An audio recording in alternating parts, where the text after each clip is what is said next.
আমার ওসমান আলীর সঙ্গী কেমন, কেন গো দুই নয়নে রসূল পাক, দুই নয়নে লে পাক, দুই নয়নে রসূল পাক দেখিলে কেমন হতো জন্ম আমার নবীর যুগে হলে। আল্লাহ কবুল করুন, একদিন অন্তত আমাদেরকে মদিনার মেহমান বানিয়ে নাও। আরো জোরে বলুন আল্লাহুম্মা আমিন। মক্কাতে যদি আপনি যান, এক রাকাত নামাজ পড়বেন 1,00,000 রাকাতের সওয়াব। মদিনাতে যদি আপনি যান, এক রাকাত নামাজ পড়বেন 50,000 সওয়াব। দাম কার বেশি? জোরে বলুন। কেন? নেকি বেশি দেখে?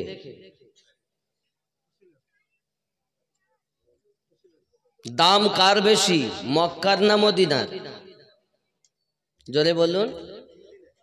মদিনার। কিন্তু সওয়াব যেখানে কম ওখানে যে বেশি। আশিক তোমরা এ দেখো না যে মদিনাতে সওয়াব কম তাই মদিনার দাম কম না, মক্কা শরীফ হয়েছে আমার হাবিবের কদমের বিনিময়। কাবা কিবলা হয়েছে রাসূলের ওসিলায়। মদিনাতে সওয়াব কম বলে মদিনা ছাড়লো যারা, বরবাদ হলো তারা। কারণ রব্বে করিম পবিত্র কোরআন সূরা নিসা আয়াত 64 ঘোষণা দেন, বিসমিল্লাহির রহমানির রহিম, ওয়ালাউ আন্নাহুম ইযলামু আনফুসাহুম জাউকা ফাস্তাগফিরুল্লাহ আস্তাগফারা লাহুমুর রাসূল লাওয়াজাদুল্লাহা তাওয়াবার রহিমা।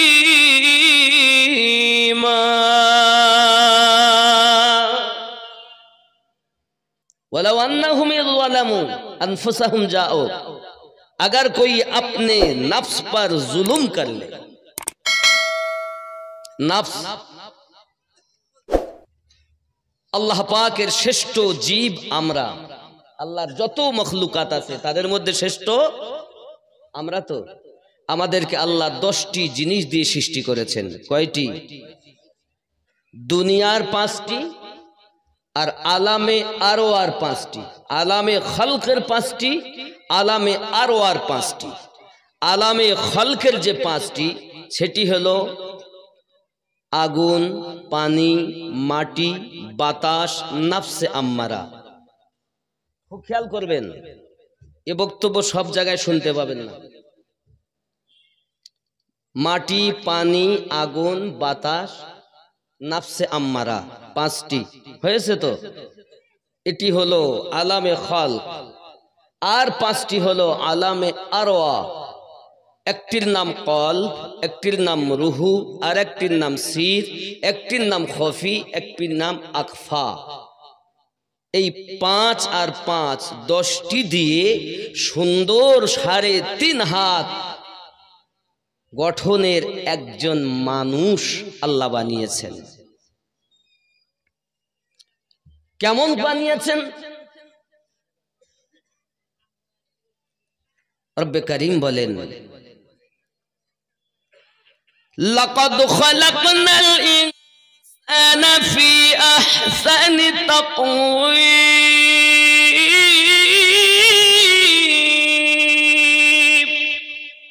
সুন্দর আকৃতি দিয়ে আমি আল্লাহ মানব সম্প্রদায়কে সৃষ্টি করেছি। এখন এই সুন্দর আকৃতি আল্লাহ দিয়েছেন, আরো সুন্দর হওয়ার জন্য ক্রিম ব্যবহার করি, সাবুন ব্যবহার করি, চেহারাতে আমরা কত কি ব্যবহার করি, করি কি করি না, করি কি করি না। কারণ কেউ মনে করছে আমাকে দেখবে, স্বামী মনে করছে বিবি দেখবে, বিবি মনে করছে স্বামী দেখবে, মানুষেরা আমাকে দেখবে, তাহলে মুখে আমাকে কত রকমের ক্রিম ব্যবহার করতে হয়।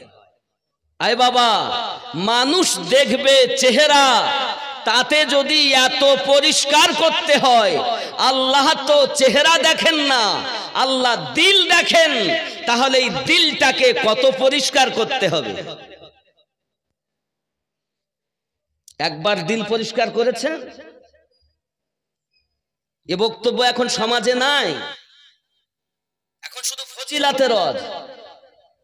মানুষ কিভাবে মানুষ হবে এ বক্তব্য আজ না।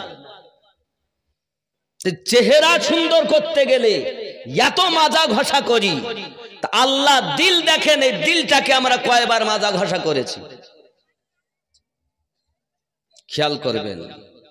আব্বাজি আমার, এই দিলটাকে আপনি ভালো করে সংশোধন করুন, কারণ আল্লাহ পাক বলেন মানুষকে আমি সুন্দর করে তৈরি করেছি, এর মধ্যে আমি একটা রাজধানী দিয়েছি। রাজধানীটার নাম, আমাদের পশ্চিম বাংলার রাজধানী কলকাতা, ভারতবর্ষের রাজধানী দিল্লি। আচ্ছা, রাজধানীতে যদি কোনো অসুবিধা হয় তাহলে পুরো দেশটা অসুবিধায় পড়বে কি পড়বে না? কথাই বলে, কথা বলুন। রাজধানীতে, পশ্চিম বাংলা রাজধানীতে যদি কিছু হয়, পুরো পশ্চিম বাংলা আসর হবে। যদি দিল্লিতে কিছু হয়, পুরো ভারতবর্ষে আসর হবে। ঠিক তদ্রূপ মানব দেহের ভিতরে এক টুকরো গোস্ত, যার নাম হলো কলব, এটি হলো এই দেহের রাজধানী। এখন আমরা দুনিয়ায় ভুল করেছি, ত্রুটি করেছি, পাপ করেছি, মসজিদে আজান হয়েছে, চট করে ছুটলাম, ছুটে গিয়ে পড়ছি, হাত মুখ ধুয়েছি, হাত মুখ ধোয়ার পরে আল্লাহর কাছে সামনে দাঁড়িয়ে গেছি। দাঁড়িয়ে কি বলছি? আয় আল্লাহ, আমি কানে হাত দিলাম, উঁচু করলাম, অনেকে কানও ধরে, এই যে ধরে আমরা দাঁড়িয়েছি, কি বলছি? আমি পাপী গুনাহগার, দুনিয়ার সব কিছু ফেলে তোমার সম্মুখে দাঁড়িয়েছি। আল্লাহ পাক বলেন, এখনই পাপ করলি আর এখনই আমার কাছে কি চাচ্ছিস বল? আমরা তখন বলি আলহামদুলিল্লাহি রাব্বিল আলামিন, যাবতীয় প্রশংসা আপনার, আপনি দোজাহানের পালন কর্তা। আল্লাহ বলেন, তুই যে আমার নাফরমানি করলি, এখনই ওজনে কম দিলি, এখনই মিথ্যা কথা বললি, এখনই ফাঁকি দিলি, এখনই পরের মেয়ের হাত ধরে নিয়ে গেলি, এখনই তুই পরের জমি আল ঠেলে চাষ করলি, এখনই তুই চোখ দিয়ে চোখ মেরে এলি, এখনই টেলিফোনে উল্টা পাল্টা বলে আসলি, আমার সম্মুখে দাঁড়িয়েছিস, আমাকে দোজাহানের পালন করতে মনে করিস। জি হ্যাঁ আল্লাহ, আমি পাপী হতে পারি, কিন্তু আপনি যে রহমান, আর রহমানির রহিম, আপনি বড় রহমান, আপনি বড় রহিম। আমি পাপী, আপনি আমার রব। আয় আল্লাহ, আমি পাপ করতে ভালোবাসি, আমাকে মাফ করে দাও। আমরা আবার বলি মালিকি ইয়াউমিদ্দিন, বিচার দিবসের আপনি মালিক। আয় আল্লাহ, আমাকে লাঞ্ছিত করো না। আয় মালিক আমার, তুমি আমাকে মাফ করে দাও। তুমি যে রহমান, তুমি যে রহিম, তুমি যে দয়াল, আমি তোমার নগণ্য বান্দা, আমি তোমার নগণ্য বান্দি, তোমার কাছে ঝুঁকেছি, আল্লাহ আমাকে মাফ করো। আল্লাহ পাক বলেন, ফেরেশতারা, দেখছো আমার বান্দা আমাকে কত ভালোবাসে, এ যত পাপ করেছে সবকে একটা পোটলা করো। জোরে বলুন সুবহানাল্লাহ। হায় হায়, কোথায় আছেন বাবা? জবান যুবক সোনা মানিক মহান আল্লাহ পাক আল্লাহ তাআলা বলেন, বান্দা বান্দি আর কিছু বলবি? আমরা তখন বলি ইয়্যাকা না'বুদু ওয়া ইয়্যাকা নাস্তাঈন। আমি তোমারই ইবাদত করি, তোমার কাছে সাহায্য প্রার্থনা করি। আমার আল্লাহ বলেন, বান্দা কি সাহায্য আমার কাছে চাও? আমরা সঙ্গে সঙ্গে বলি ইহদিনাস সিরাতাল মুস্তাকিম। আয় আল্লাহ, আমাদিগকে সোজা সরল সঠিক পথে প্রচালিত করো। কি বলি? সোজা সরল সঠিক পথে প্রচালিত করো। আল্লাহ পাক বলেন, কাদের পথে চলতে চাও?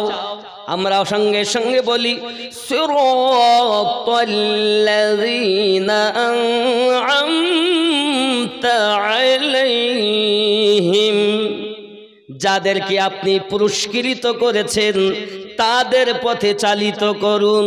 জোরে বলুন।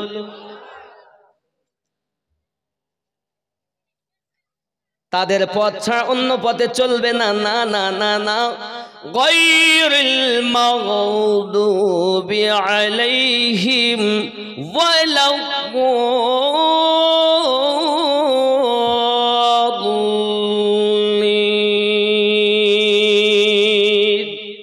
তাদের পথে নয় যারা অভিশপ্ত হয়েছে, লানাত প্রাপ্ত হয়েছে। আল্লাহ তাদের পথে আমাদের চালিত করো না, তাদের পথে চালাও। সিরাতাল্লাযীনা আন'আমতা আলাইহিম, যাদেরকে আপনি পুরস্কৃত করেছেন। এটা পুরা সূরা ফাতিহাটা প্রার্থনার সূরা। কি প্রার্থনা? একটাই, সোজা সরল সঠিক পথ। জোরে বলুন। কাদের পথ? সিরাতাল্লাযীনা আন'আমতা আলাইহিম। এটাই তো আমরা নামাজে বলি, নাকি বলেন? আমি কি মন গড়া কথা বলছি? খুব দিলের কান দিয়ে শুনবেন, তাহলে বোঝা যাবে সোজা সরল সঠিক পথ ওটাই যা আল্লাহ পাক যাদের উপরে প্রাইজ দিয়েছেন, উপহার দিয়েছেন, তাদের পথটা হলো সোজা সরল সঠিক পথ। জোরে বলুন। তাহলে আমাদের বাকি রয়ে গেল যে প্রাইজ কাদের উপরে, উপহার কাদের উপরে। এটাই যখন আমরা জেনে নেব তখন আমরা সোজা পথ, সঠিক পথ, নির্ভেজাল পথ পেয়ে যাব। ঠিক কিনা বলুন? এই কথা বলেন না, ঠিক না ভুল বলছি? আয় আল্লাহ, আপনি বলুন কাদেরকে আপনি প্রাইজ দিয়েছেন? আল্লাহ পাক বলছেন, বিসমিল্লাহির রহমানির রহিম, উলাইকাল্লাযীনা আন'আমা আল্লাহু আলাইহিম মিনান নাবিয়্যিন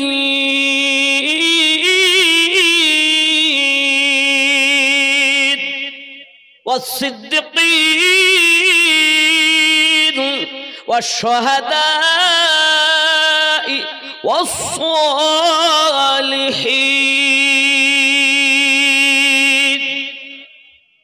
কয় শ্রেণী? কয় শ্রেণী? ভালো করে বুঝেন।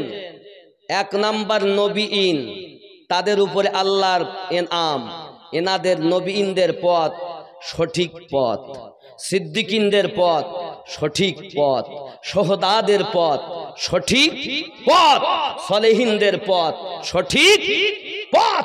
এর বাইরে সব জাহান্নামী পথ, এর বাইরে সব জাহান্নামী পথ। আমরা নামাজেই বলেছি ইহদিনাস সিরাতাল মুস্তাকিম। দুনিয়ার কোন মোল্লার কথা চলবে না, আল্লাহ ও রাসূলুল্লাহর কথা চলবে। ঠিক কিনা বলেন? আমরা মোল্লাতে বিশ্বাসী নই, আমরা রাসূলুল্লাহ ও আল্লাহতে বিশ্বাসী। আমার কথা বুঝতেছেন? তাহলে চার শ্রেণীতে বিভক্ত তারা, নবীন, সিদ্দিকিন।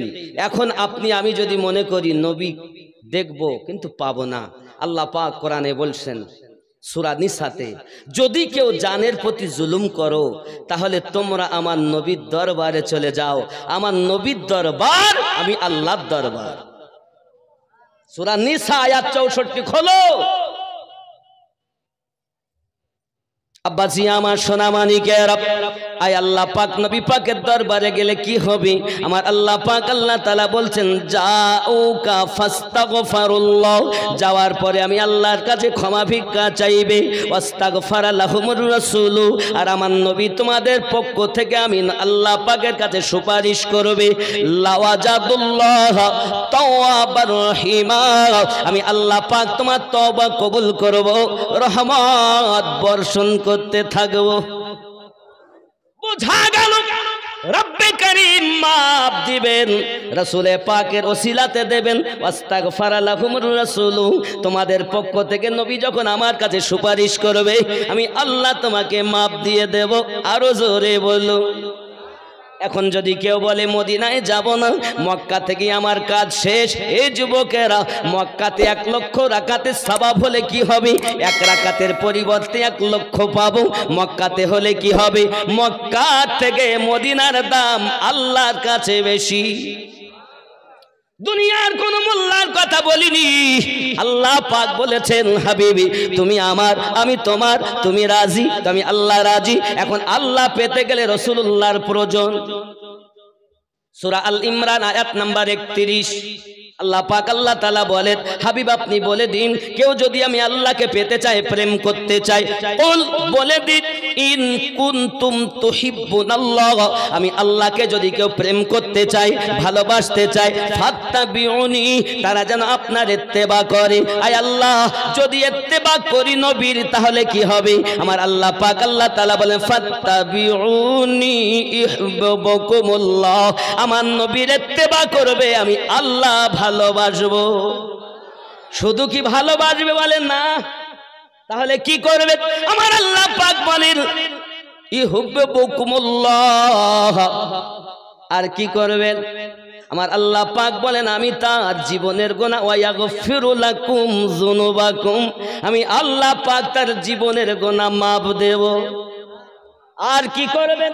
আমার আল্লাহ পাক বলেন শুধু মাফ দেব না, আল্লাহু গফুরুর রহিম, আমি আল্লাহ তার উপরে বর্ষণ দয়া করতে থাকব। আমার নবীর ইত্তেবা করলে 3টি প্রাইজ। একটি হলো আল্লাহর প্রেম পাওয়া যাবে, 2 নাম্বার জীবনের গুনাহ মাফ হবে, 3 নাম্বার আমার আল্লাহ পাক রহমত বর্ষণ করতে থাকবে। জোরে বলুন।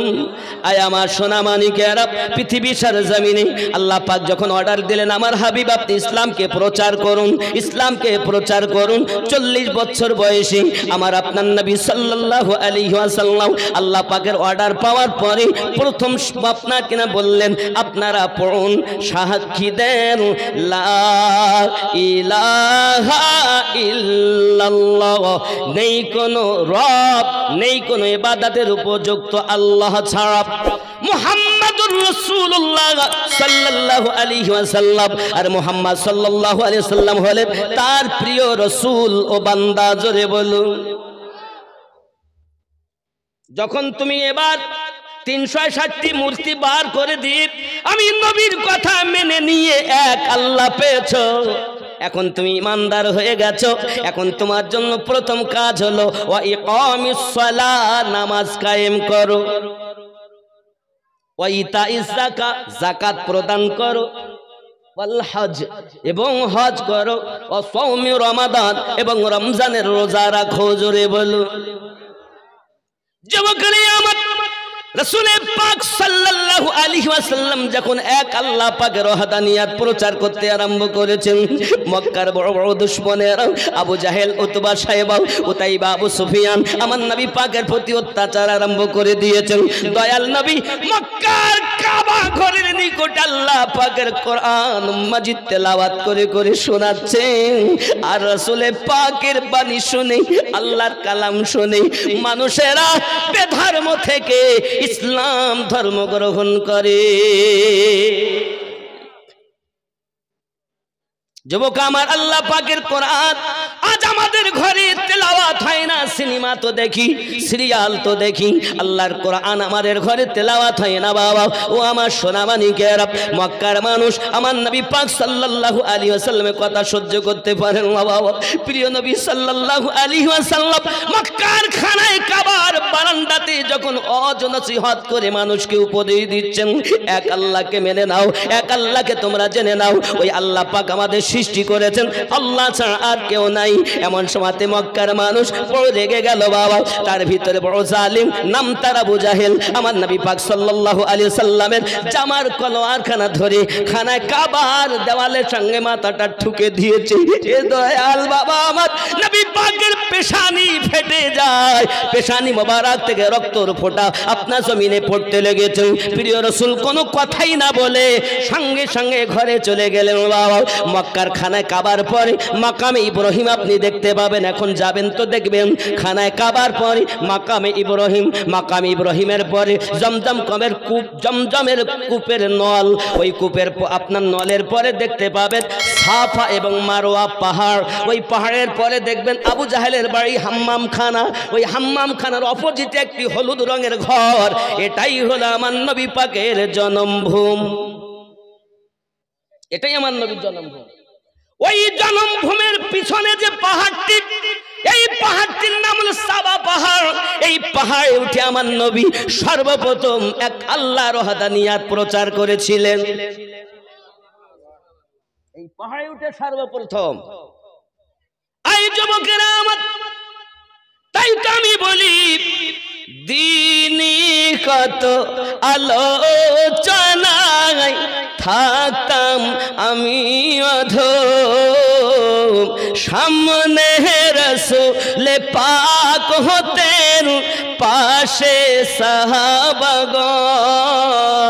সুবহানাল্লাহ। আজ আমি বক্তব্য রাখছি, আপনারা শুনছেন, আর ওই সময় যদি জন্ম হতো নবী বক্তব্য রাখতেন আর আমরা শুনতাম। রাসূল আমার মক্কার খানায় কাবার নিকটে যখন ইসলাম প্রচার করতে আরম্ভ করেছেন, সোনা মানিকেরা আমার মাথায় রাখুন, আমার নবী টুকটুক করে বাড়িতে পৌঁছালেন। আম্মা খাদিজাতুল কুবরা সালামুল্লাহি আলাইহা, আম্মা জান আমার রাসূল পাকের যখন পেশানি থেকে রক্ত ঝরতেছে, সঙ্গে সঙ্গে উনি আর কোনো কাপড় চোপড় পেলেন না, এমন কোনো জিনিস পেলেন না যাহা দিয়ে আপনার কিনা মাথা ব্যান্ডেড করে দিবেন। উনি মাথা তো ব্যান্ডেড করতে পারলেন না বাবা, মাথা তো ব্যান্ডেড করতে উনি পারলেন না, কিন্তু করলেন কি জানেন? হযরতে আম্মা জান খাদিজাতুল কুবরা সালামুল্লাহি আলাইহা আমার রাসূল পাক সাল্লাল্লাহু আলাইহি ওয়াসাল্লাম এই রক্ত মোবারক ঝরা সইতে পারছেন না, নিজের বাড়িতে কোনো কাপড় নাই। ও মলবিটোলার জননী মা খালাও, শুনে নেন, রাতের বেলা মক্কা নগরের সর্বশ্রেষ্ঠ ধনী মহিলা আম্মা খাদিজাতুল কুবরা রাদিয়াল্লাহু তাআলা আনহা ঘরে এমন বাড়তি কাপড় নাই যে কাপড়টি ছুঁয়ে আমার নবী পাকের মাথায় ব্যান্ডেড করে দেবে। একবার কি চিন্তা করেছেন আমার নবীর জন্য তিনি কত কুরবানি দিয়েছে? তাই তো গজলে বলে, দেখিয়া আপনার মোজেজা এ ভাগ্যবতী বিবি খাদিজা, দেখিয়া আপনার মোজেজা ভাগ্যবতী বিবি খাদিজা, সঁপে দিল জীবন আর যৌবন। দয়াল নবী মায়ার নবী গো, আপনি আমার জীবনের জীবন। আম্মা জান বেকারার হয়ে গেছে, করি আমি কি করি? নিজের ওড়নার একটি কানা ছিঁড়ে নিলেন, নেওয়ার পরে আমার নবী পাকের পেশানিতে ব্যান্ডেড করে দিলেন। আমার দয়াল নবী সাল্লাল্লাহু আলাইহি ওয়াসাল্লাম এমনি করে আপনার কিনা ঘরের ভিতরেই রয়েছেন। এখন দুশমনের দলেরা ঘরের বাইরে আপনার উটের পচা নাড়ি ভুঁড়িগুলো আপনার ঘরের বাইরে রেখে গিয়েছেন। আবু জাহেলের দলের লোকেরা রেখে গিয়েছি, আব্বা এত দুর্গন্ধ, ওই দুর্গন্ধতে ঘরের ভিতরে থাকা যায় না। আমার দয়াল নবীজি বাইরে এসে এসে নিজের হাত মোবারক দিয়ে নোংরাগুলো পরিষ্কার করে দিয়েছেন। দেওয়ার পরে মহান আল্লাহ পাকের দরবারে হাত উঠিয়ে ফরিয়াদ করেন, মালিক আমার উম্মত চিনতে পারে না, তুমি তাদেরকে মাফ করে দাও। এরকম দয়াল নবী কি দুনিয়াতে আর হবে? হে বাবা, আর কি পাওয়া যাবে? তাহলে এমন নবী যখন আমরা পেয়েছি, গর্ব করি, ফখর করি, আমাদের নবী শ্রেষ্ঠ নবী, ওই নবীর উম্মত হয়ে আমরাও শ্রেষ্ঠ হয়েছি। ওই রাসূলকে যত ভালোবাসা যাবে, আমার আল্লাহ তত রহমত বর্ষণ করি যাবে। রাগ করছেন কথা? ইসলামের প্রাথমিক যুগ বড় কষ্ট বাবা। আমার দয়াল নবী মুস্তাফা কখনো বদদুয়া করেননি, সদা সর্বদা আল্লাহ পাকের কাছে আমাদের জন্যই দোয়া করেছেন বাবা। আমার নবী তেলাওয়াত আবার শুরু করেছেন খানায় কাবার কাছে এসে। এমন সময়তে রাসূল পাক সাল্লাল্লাহু আলাইহি ওয়াসাল্লামের বাণী শুনে বাবা, এক ইহুদি তার একটি বালক ছেলে 6 থেকে 8 বছর তার বয়স হবে, ওই ছেলেটি আমার নবী পাকের তেলাওয়াতে কোরআন শোনে আর আমার নবী পাকে জিয়ারত করে। এত সুন্দর তেলাওয়াত, যত শুনে তত ভালো লাগে, আমার নবীর প্রেমে পড়ে যায়। প্রেম প্রেম প্রেমে যখন পড়ে গেল, বাপ জিজ্ঞাসা করে, খোকা তুই কোথায় যাস? বলে রাসূল তেলাওয়াত করেন, আমার ভালো লাগে। তার কথা দুনিয়ার কোন কবির কাব্য নয়, সাহিত্যিক নয়, এমন বাণী আমার পিতা, আপনি যদি শোনেন আপনিও মুগ্ধ হয়ে যাবেন। বুঝতে পেরেছি তোকে মুহাম্মদ সাল্লাল্লাহু আলাইহি ওয়াসাল্লাম জাদু করেছে, তাকে জাদু করে ফেলেছে। জোরে বলুন নাউজুবিল্লাহ। আমাদের নবী কি জাদু কর? হ্যাঁ। কেউ বলে নবী জাদু করেছে, আমি বলি হ্যাঁ। নবী তলোয়ার চালিয়েছে, আমি বলি হ্যাঁ চালিয়েছে। কিসের তলোয়ার? প্রেমের তলোয়ার। কিসের জাদু? প্রেমের জাদু। জোরে বলে। কার প্রেম? আল্লাহ ও রাসূলের প্রেম। তুমি দুনিয়ার তলোয়ার ভেবো না, ইশকের তলোয়ার রাসূল চালিয়েছেন। যত ইশকের। আব্বাজি আমার সোনা মানিকের পিতা বলে, আজ যাওয়া হবে না মক্কার খানায় কাবার নিকটে, এখন তুমি বাড়িতে থাকবে। ছেলে তো বলে, পিতা সম্ভব নয়, এখন তার পায়ে শিকল দিয়ে বাড়িতে আপনার কিনা বেঁধে রেখেছে। ছেলেটা আর মক্কায় আমার নবীর কোরআন মাজিদ তেলাওয়াত শুনতে যেতে পারে না। এই আমার জবাব, আমার জওয়ান যুবকেরা, আপনাদের কাছে আমি অনুরোধ করব বাবা, আমার রাসূল পাকের তেলাওয়াতে কোরআন মাজিদ কত সুন্দর ছিল। আজ আমাদের ঘরে কেন এত আল্লাহ পাকে গজব দান করে? একমাত্র আমরা আল্লাহ পাকের কোরআন মাজিদ ছেড়ে দিয়েছি। বন্ধুরে আমার, চলুন না কেন দেখি। এখন ছেলেটি মাকে বলে, মা আমাকে একটু ছেড়ে দাও না, আমি রাসূল পাকের দিদার করব। জোরে বলো। কার দিদার? নবীর। আব্বাজি আমার এই কথা যখন বলতেছেন, এমন সব মা বলে, যাওয়া সম্ভবপর হবে না, বেঁধে রেখেছি, তুমি মুস্তাফা ছেড়ে দাও। কারণ আমরা হলাম এই মক্কা নগরীর ধনী, আমাদের তেলাওয়াত, আমাদের ধর্ম আলাদা, তাদের ধর্ম আলাদা। এখন যাওয়া যাবে না বাবাজি। এমনি করে আপনার কিনা দেখা গেল এই আপনার ঘটনাটা ঘটতেছে আস্তে আস্তে করে।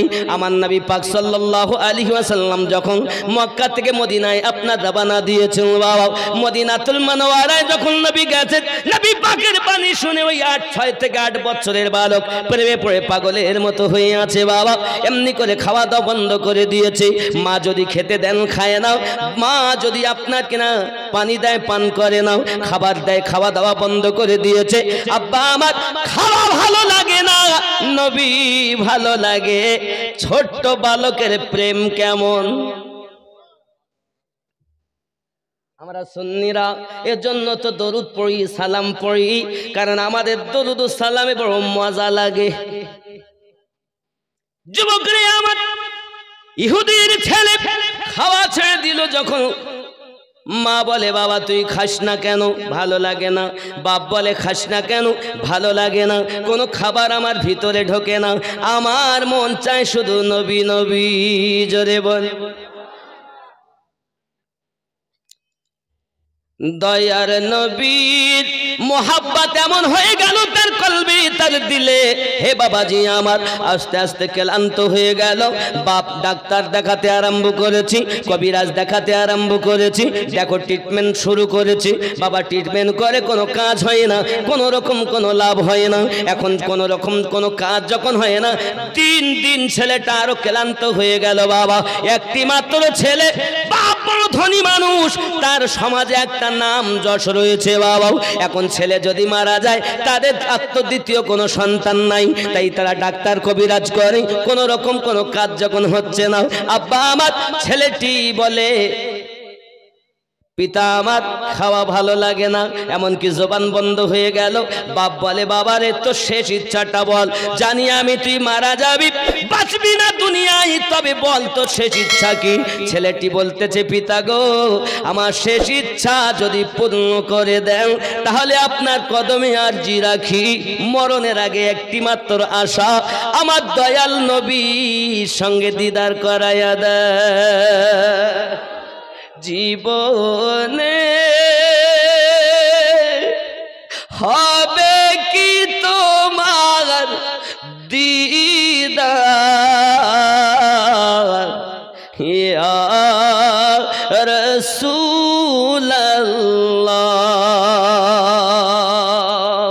এ আশায় রয়েছি আমি গুনাহগার, ইয়া রাসূলুল্লাহ। জীবনে হবে কি তোমার দিদার, ইয়া রাসূলুল্লাহ। জোরে বলুন। জাহানে যেদিকে তাকাই দরুদি, আর তো কেহ নাই, জানি যে তুমি রহমতের ভান্ডার, ইয়া রাসূলুল্লাহ। জোরে বলো। হে মরণের কালে যেন পাই শুধু তোমার কদম তলে ঠাই, এ আশায় রয়েছি আমি গুনাহগার, ইয়া রাসূলুল্লাহ। জীবনে পাবো কি তোমার দিদার, ইয়া রাসূলুল্লাহ। আল্লাহুম্মা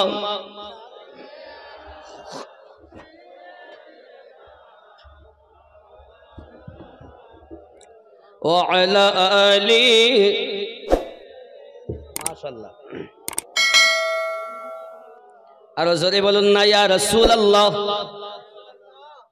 বাপ দেখে ছেলে তো আশায় নবীর দিদার করবে, তো শেষ ইচ্ছা তো ওয়াদা করেছি আমি পূর্ণ করব। এখন একজনকে পাঠিয়েছে, যাইয়া খবর দাও মোস্তাফাকে যে ছোট আশিক আছে যে মরণ উপন্ন ভাব একবার দেখতে চায়।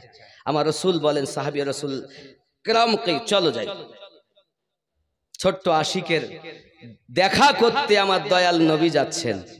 সুবহানাল্লাহ। আপনি যদি আশিক হতে পারেন, তা আমার রসুল আপনার ভাঙা ঘরে এসে দিদার দান করবে। আপনি তো আশিকই হতে পারেন, আপনি তো প্রেমী হতে পারেন না, আপনি মুখে নবী নবী করছেন, আসলে আপনার ভিতরে রসুলের কোনো আদর্শ নাই।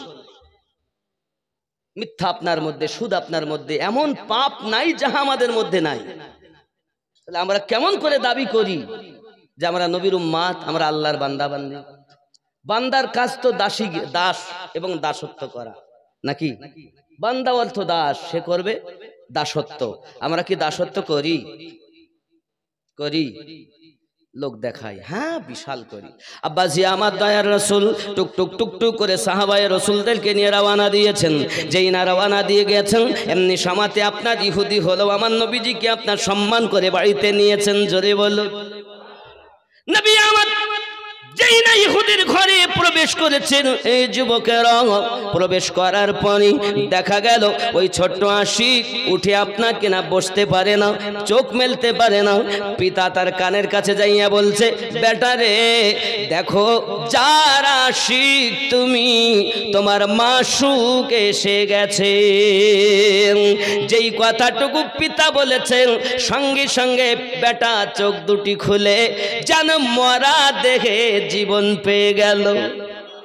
আমার নবীজিকে যেই না দেখেছেন উঠে দাঁড়িয়ে গেছেন, ইয়া রাসূলুল্লাহ সাল্লাল্লাহু আলাইহি ওয়াসাল্লাম, হুজুর আমাকে maaf করবেন, হুজুর আমাকে ক্ষমা করবেন, হুজুর আমি হয়তো আর বাঁচব না, আমি আপনার ছাড়া আমাকে কিছু ভালো লাগে না, আমি আপনার প্রেমিক, আমি আপনার পাগল, হুজুর আপনার ছাড়া আমার ভালো লাগে না, আমি বাঁচব না, আমার উপায় কি হবে? আমার দয়াল নবী বলেন, জলদি করে পড়ে নাও লা ইলাহা ইল্লাল্লাহু মুহাম্মাদুর রাসূলুল্লাহ। সাবিরে আর কাঁদতে হবে না, আমি নবী এই দুনিয়া থেকে আখিরাত পর্যন্ত তোমার জামিন হয়ে গেলাম। এ যুবকের আমার দয়াল নবী যদি জামিন হয়ে যান, তাহলে তার হালাত কি হবে, তার অবস্থা কি হবে? আব্বাজি আমার প্রিয় রাসূল সাল্লাল্লাহু আলাইহি ওয়াসাল্লাম এই কথাটি বলেছেন, আর ছেলেটি আপনার কিনা বসে থাকতে আবার শুয়ে যায়। এমনি সমাতে আপনার কিনা রাসূলে পাক সাল্লাল্লাহু আলাইহি ওয়াসাল্লাম ইহুদির বাড়ি থাকাকালীনে ওই ছোট্ট ছেলেটি আপনার দুনিয়া থেকে মৃত্যুবরণ করে। ইন্না লিল্লাহি ওয়া ইন্না ইলাইহি রাজিউন। ছোট্ট সাহাবী দুনিয়া থেকে যখন ইন্তেকাল করে গেছেন, বাপ দেখতেছে আমার রাসূলে পাককে ডেকে, একে আর আমরা কি করব? নিয়ে যান, আপনি নিয়ে যান। আমার দয়াল নবী বলেন, সাহাবী রাসূল আমার ছোট্ট আশিক, চলো তাকে নিয়ে চলে যাই। এখন আমার নবী পাক সাহাবী রাসূল সহ ছোট্ট আশিকের লাশ মোবারক মদিনাতুল মুনাওয়ারাতে নিয়ে এসেছেন। যদি বলুন সুবহানাল্লাহ। মদিনার বাজারে ঘোরাচ্ছেন, ইয়াশরিফ দেশে ঘোরাচ্ছেন, গলি গলি ঘোরাচ্ছেন। আমার রাসূল বলেন, ভালো করে তাকে ঘোরাও, মদিনার মানুষ যেন দেখে আমার ছোট্ট আশিকের জানাজা বড় ধুমধাম করে উঠবে। ছোট আশিক এর জানাজা বড় ধুমধাম করে উঠাতে হবে। আব্বাজি আমার তার জানাজাটা বড় আনন্দের সহিত সাহাবী রাসূল আপনার মদিনার গলিতে ঘোরাতে লেগেছেন।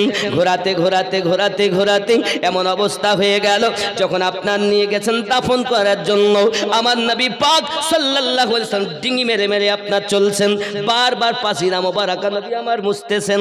সাহাবী রাসূলের আরজি করছেন, হুজুর আপনি ডিঙি মেরে কেন চলতেছেন? ফাঁকা তো এত ময়দান, আপনি ডিঙি মেরে কেন চলতেছেন? বারবার কেন আপনি পাসিনা মোবারকা বুঝতেছেন?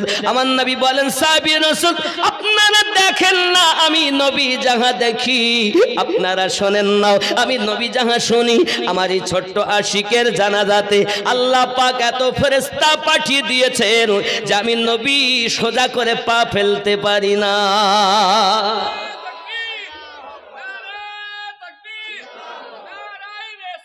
ইয়া রাসূলুল্লাহ,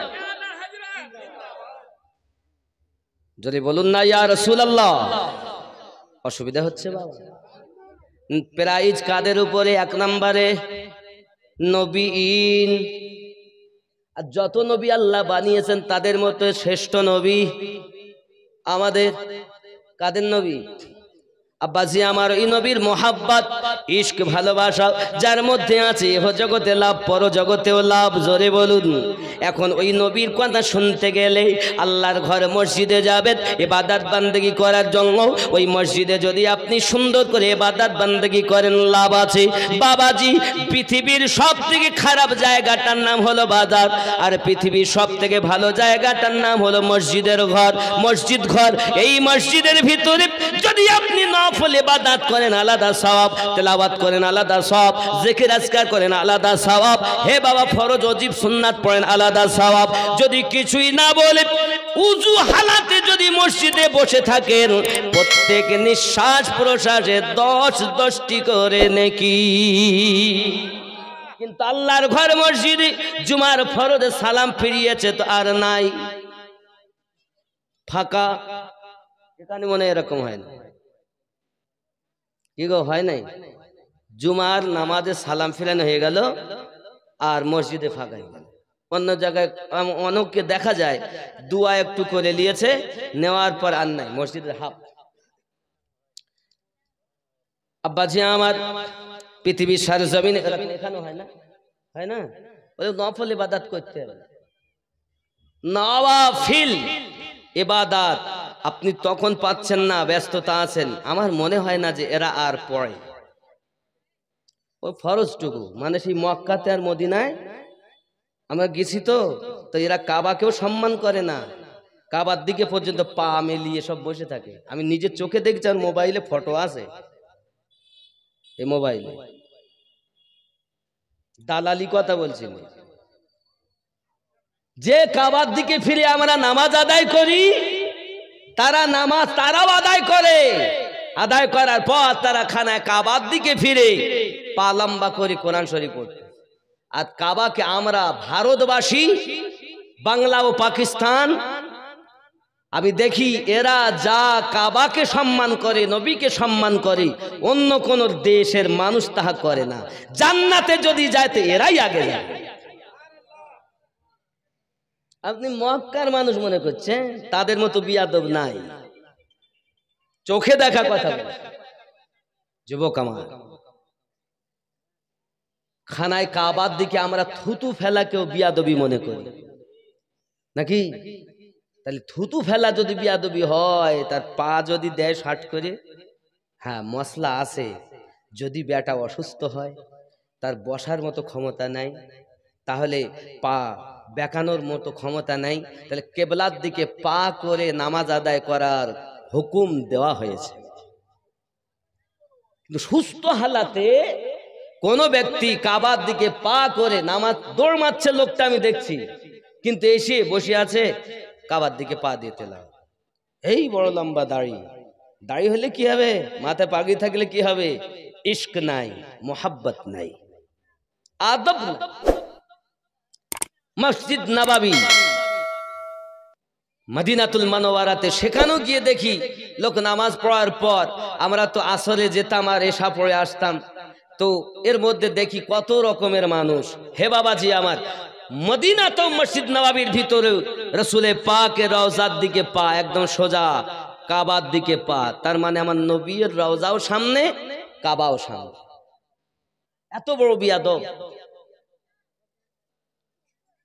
যুবক আমার। এর জন্য অনুরোধ করব, আপনারা আমরা আশিক হব, দুশ্মন হব, কি হব? পাগলা কাদিস না রে গাছতলায়, বড় পীরের নাম নিলে আল্লাহ পাওয়া যায়। জোরে বলুন।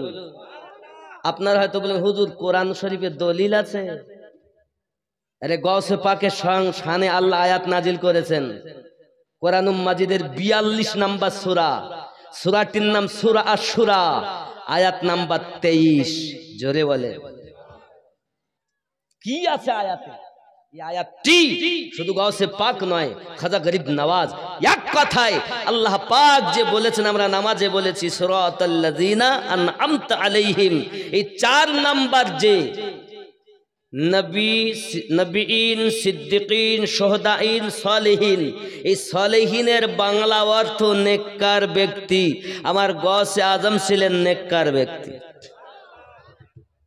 এই আয়াত সূরা শুরা আয়াত 23 গাউসে আজমের শানে, খাজা গরিব নওয়াজ শানে, তরিকতের সমস্ত আউলিয়াদের শানে আল্লাহ পাক আয়াত নাজিল করে বললেন, কুল্লা আসআলুকুম আলাইহি আজরান ইল্লাল মাবাদ্দাতা ফিল কুরবা। এই আয়াতে কারিমার তাফসীর পড়ো, বড় বড় তাফসীর কারকগণ লিখেছেন এই আয়াতটি আল্লাহর সলিহীন বান্দাদের শানে অবতীর্ণ হয়েছে, আবার আহলে বায়াতের শানে অবতীর্ণ হয়েছে। আরো জোরে বলুন। আমরা যখন নামাজ পড়ি তখন নামাজে গিয়ে আহলে পাককে সালাম দেই না? কি বলি? আসসালামু না, আল্লাহুম্মা সাল্লি আলা মুহাম্মাদ ওয়া আলা